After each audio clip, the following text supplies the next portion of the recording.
Imagination is... I weekenden kan du komme til Østeuropæisk Performance Festival.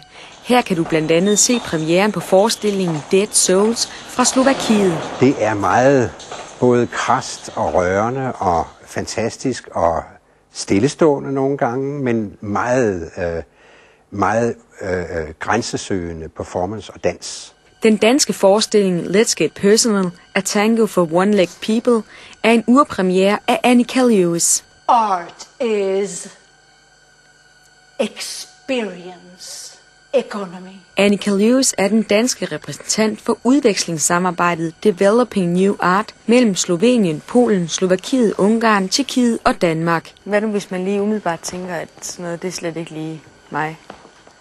Så skal man umiddelbart tænke om, fordi det er noget lige dig. Fordi måske er det ikke noget, du skal synes om sådan med det samme, men det at synes om er nok heller ikke den største udfordring i dit liv.